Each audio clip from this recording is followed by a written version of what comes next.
and welcome back to the channel. If you're new here, my name is Alana, and in today's video I want to talk about the two different types of manifestation, because I think a lot of times people get too hung up on one type of manifestation and forget that there's another. Disclaimer, I'm not saying that manifestation can fix your life, change your life, do the work for you. I'm saying that this is a force that is working with you, and if you take active action steps towards what you want to manifest, then manifestation will help in your favor. It's not that manifestation does the work for you, okay?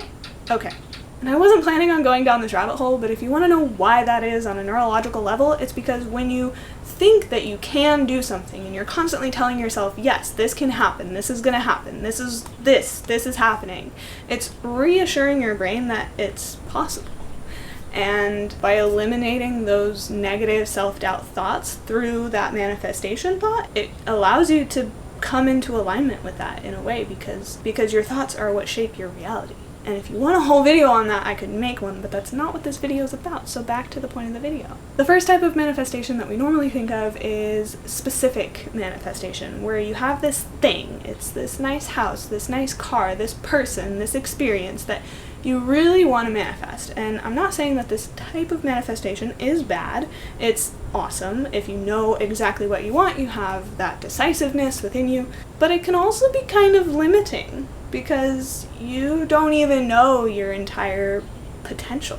So that's why I personally like to work with non-specific manifestation, which is when you're manifesting something that you don't exactly know what it is. And I know that you're thinking, Alana, how do you manifest something if you don't know what it is? And it's because you're not manifesting a certain thing or outcome. You're more manifesting like a feeling or an energy. And I think this is easiest explained with an example from my own personal life, so here we go.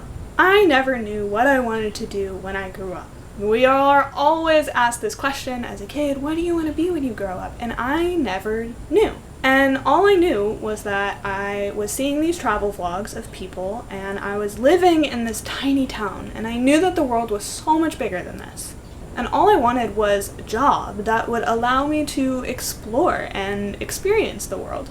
But I had no idea what that would be. But I had that feeling and ultimate intention in mind as I took my next steps forward.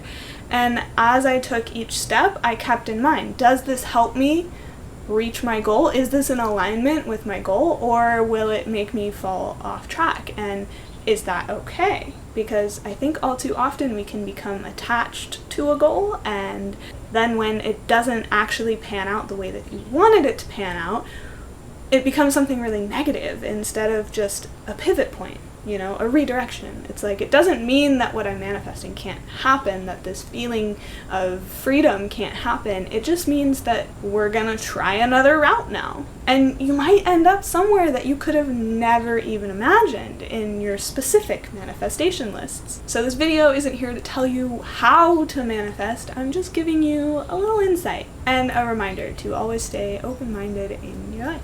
If you're currently manifesting something right now, leave it down in the comments below. Let us know what it is. We'll cheer you on in the background. And if you haven't already, be sure to subscribe down below. That really helps me out. And I hope to see you again in my next video. Bye, guys.